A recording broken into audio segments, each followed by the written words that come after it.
Bruno Fuchs, bonjour. Bonjour. Vous représentez le Haut-Rhin, la 6e circonscription, c'est ça?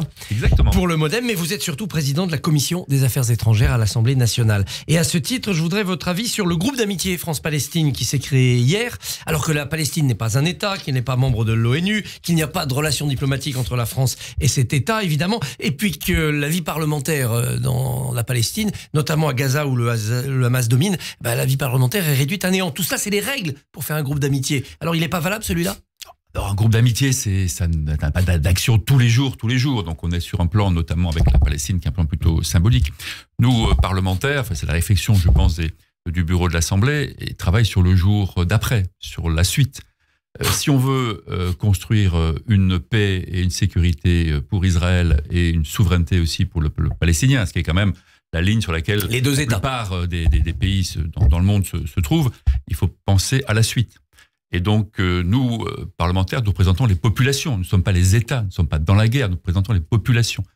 Et donc, nous sommes là pour essayer de travailler sur la suite. Et donc, trouver des liens, essayer de former à terme des parlementaires, des responsables qui vont pouvoir administrer cette autorité, cette souveraineté palestinienne, c'est bon et pour la souveraineté de la Palestine et pour la sécurité des populations israéliennes. Donc là, on travaille sur l'avenir. Il faut se projeter dans l'avenir. Est-ce que vous projetez dans l'avenir, ça vous incite à être pour la reconnaissance d'un État palestinien par la France, comme l'ont fait d'autres pays? Oui, je pense que la France a cette position depuis très longtemps. Après, c'est comment cet État peut être administré. On voit bien qu'aujourd'hui, il n'y a pas d'autorité politique en Palestine pour administrer un État. Ça ne va pas être le Hamas qui n'existe plus, fort heureusement, et même l'autorité palestinienne qui n'a pas démontré sa capacité. Donc on ne reconnaît pas aujourd'hui. On ne reconnaît pas aujourd'hui, il faut attendre le bon moment, et surtout il faudra trouver, à mon avis, et là on est dans des schémas de moyen terme, il faudra trouver une autorité qui administre cet État, ou en tout cas cette entité, pendant un moment, avant que les Palestiniens eux-mêmes aient cette capacité politique de le faire. D'où l'intérêt d'un groupe d'amitié de commencer à créer des liens. Je dis d'abord que ce groupe existe déjà au Sénat, donc ne polarisons pas là-dessus. La question, c'est le coup d'après. D'ailleurs, avec la Commission des Affaires étrangères de l'Assemblée nationale, nous travaillons sur une conférence internationale sur le jour d'après, quelles sont les solutions. Et donc je pense que nous, parlementaires, on n'est pas au cœur de la guerre, on a des positions là-dessus, mais on doit préparer justement la construction et la capacité d'avoir des forces politiques qui permettent la sécurité et la paix dans la région. Alors il y avait jusqu'alors un groupe d'études à vocation internationale, il était présidé par un centriste, un MoDem, Richard Ramos, qui est candidat d'ailleurs à prendre la tête du groupe d'amitié. Tout à fait légitimement. Oui, mais le Front Populaire dit non, ça sera nous. C'est eux qui, par la majorité au bureau, ont créé ce groupe d'amitié, ils en veulent la présidence, ça sera lundi le vote. Lundi, il y aura une proposition, il y aura un vote, et on verra lundi comment cela se passe. Mais Richard Ramos a œuvré pour cela, et ça me paraît assez logique qu'il puisse continuer à présider ce groupe. Et je pense que c'est un groupe, s'il veut avoir toute sa force, qui ne doit pas être présidé par une tendance politique qui va essayer de l'instrumentaliser. Par exemple, LFI, qui a été très... Par exemple, LFI. Donc je pense qu'un groupe d'amitié France-Palestine dirigé par un député du groupe LFI n'aurait pas la même légitimité, la même capacité à travailler dans l'intérêt des uns et des autres que s'il est présidé par un centriste, par exemple. Gabriel Attal, lui, a envoyé une lettre à la présidente de l'Assemblée nationale en disant que ce groupe d'amitié n'est pas valable. Oui, peut-être, très bien. Voilà, on traitera sa lettre, mais je pense qu'il ne faut pas se situer dans le temps d'aujourd'hui. On est vraiment, quand on est parlementaire, on n'est pas dans les exécutifs, on est vraiment pour travailler sur la construction du temps d'après, et on représente les populations. Et quand vous êtes représentant des populations, vous voyez bien que à Gaza, les populations souffrent, il faut donc les accompagner, il faut construire, je le dis, une force politique à moyen terme capable justement d'assurer la souveraineté de l'entité palestinienne. Et je le dis également, ça ne peut qu'avantager et renforcer la paix et la sécurité pour le peuple israélien. La relation franco-israélienne ne va pas très bien. Il y a les tensions entre Emmanuel Macron et Benjamin Netanyahou. Il y a eu l'affaire du monastère Éléona avec la convocation de l'ambassadeur israélien en France. Il y a le centre culturel de Jérusalem-Est qui a été détruit. La France a protesté. Que faire pour l'améliorer? Je pense que le président français parle régulièrement au Premier ministre israélien et qu'il y a certains des épisodes que vous avez cités, mais il y a aussi une relation de fond.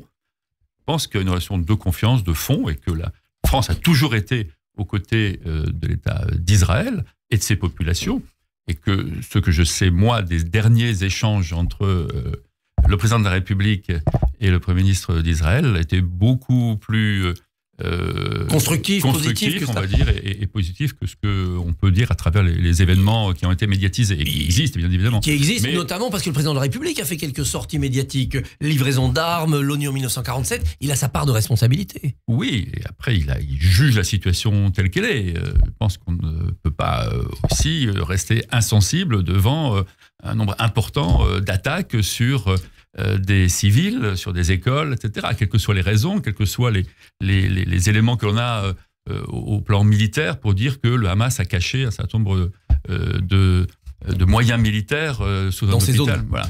Donc, il a pris ses positions, le président. Je pense qu'il y a eu, vous l'avez dit, des relations qui ont été un peu troublées ou tumultueuses. Aujourd'hui, les derniers contacts qu'ils ont pu avoir ont été de grandes constructions, en tout cas, et qui vont dans le même sens. Est-ce que vous vous inquiétez des avancées de l'extrême droite israélienne quand on entend le ministre Smotrich dire en 2025 qu'il y aura annexion de la Judée-Samarie? Est-ce que ça vous inquiète?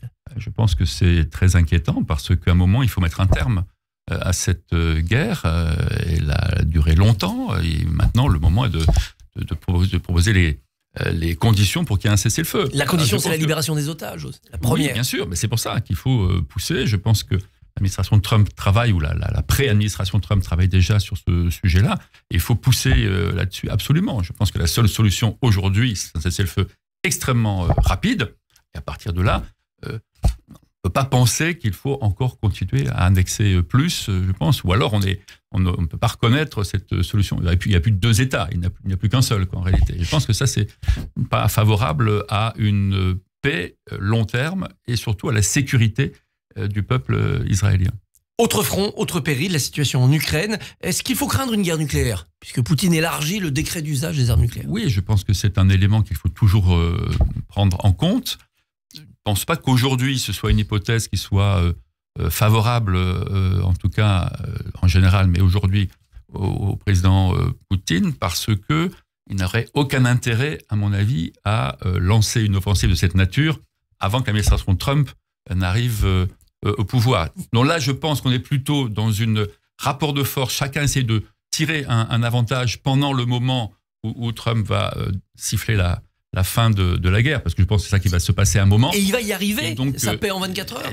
Et espérons, en 24 heures, ça fait déjà plus maintenant qu'il a été élu, mais il tient compte des éléments régionaux, locaux, le fait que l'Ukraine ne peut pas perdre cette guerre. S'il arrive en disant on sanctuarise aujourd'hui ce qui a été pris, je pense que la paix va exister, il y aura un cessez-le-feu, mais il ne sera pas de très long terme. Il faut créer les bases d'une paix de long terme. Donc il faut respecter, bien évidemment, l'intégrité du territoire et de la population ukrainienne. L'intégrité vraiment totale, ou ce qui a été pris en 2014, la Crimée, l'Est du Donbass, tout ça, on le rend russe? C'est partie de négociation. Et justement, l'agitation dont on voit aujourd'hui le regain d'opérations militaires vient justement essayer de renforcer une position lorsqu'il faudra négocier réellement le cessez-le-feu. Et donc je pense que la nouvelle menace ou la nouvelle doctrine nucléaire russe vient justement dans cette logique-là d'essayer de marquer davantage sur le terrain de la future négociation qui va avoir lieu pour le cessez-le-feu. Est-ce qu'Olaf Scholz a eu raison d'appeler, de téléphoner à Vladimir Poutine? On va essayer de commenter ce qu'a fait le Premier ministre allemand, mais je pense que ce n'était pas forcément le moment. Si on parle à Poutine à ce moment-là, il faut des résultats. Voilà, aujourd'hui il l'a fait certainement plus pour des considérations de politique intérieure qu'il ne l'a fait pour des raisons réellement d'avancée. Il parlait pas au nom de l'Europe?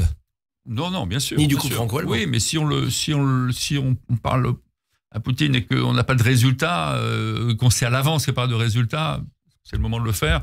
En tout cas, pas dans un moment où la guerre est extrêmement violente. Moi, j'étais en Ukraine il y a un mois avec le ministre des Affaires étrangères.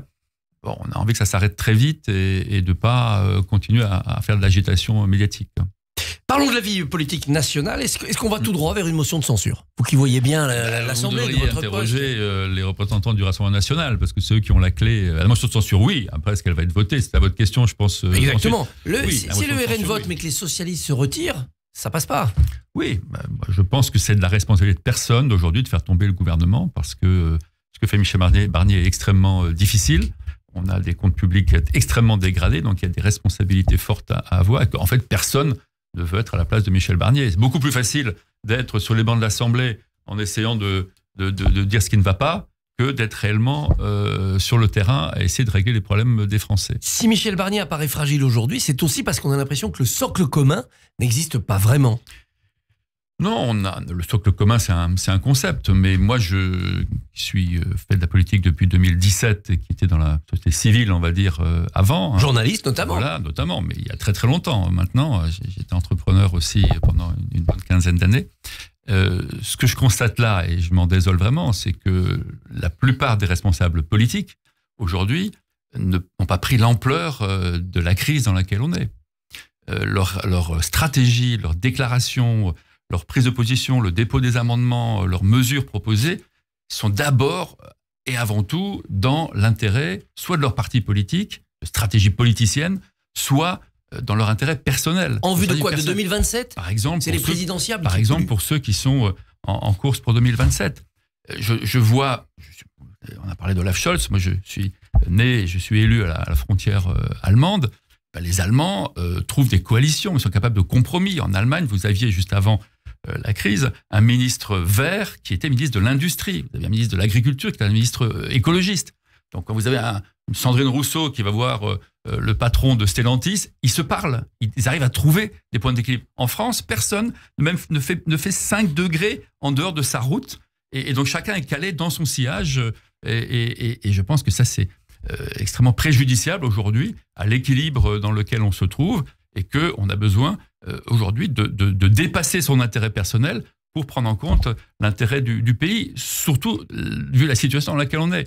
Et Michel Barnier joue ce rôle-là, et donc on ne peut pas savoir ce qui va se passer en termes de motion de censure, mais la responsabilité aujourd'hui, c'est de donner à quelqu'un la capacité de régler les problèmes d'une urgence absolue. Et est-ce que vous croyez que tout cela va se régler d'ici à la présidentielle, c'est-à-dire qu'il y aura une convergence de ce socle commun et un candidat unique? Non, il y aura. Moi, je parle en général. Je ne parle pas du socle commun, et je parle du RN en particulier. Le RN dit on votera pas de motion de censure de la gauche. Et il y a des problèmes judiciaires dont on connaît effectivement l'ampleur depuis plusieurs années. Et maintenant, ça y est, il bascule pour voter éventuellement la motion de censure. Donc on voit bien que c'est de la politique politicienne. Mais il faudra ce candidat unique si on veut éviter Mélenchon-Le Pen. Et c'est ça que je critique. Je pense qu'au centre, soit les personnels politiques sont raisonnables et prennent le sens de leurs responsabilités, soit ils jouent leur intérêt personnel, et là, il n'y aura pas de candidat commun au centre. Et ça sera la défaite. Et ce sera certainement la défaite, et le geste que vous... mon stylo en a volé tout le monde à tenir compte de la menace que vous venez de proférer à l'égard du centre. Monsieur le Président de la Commission des Affaires étrangères, merci et bonne journée. Merci beaucoup. Merci beaucoup, Christophe Barbier, qui m'a agressé avec un stylo. Il n'y avait rien de personnel. Je suis outré. Christophe, on vous retrouve demain matin à 7h45 avec grand plaisir. Votre invité sera Patrick Haddad, maire de Sarcelles. Sans eux. Radio J. Retrouvez le Barbier du matin sur le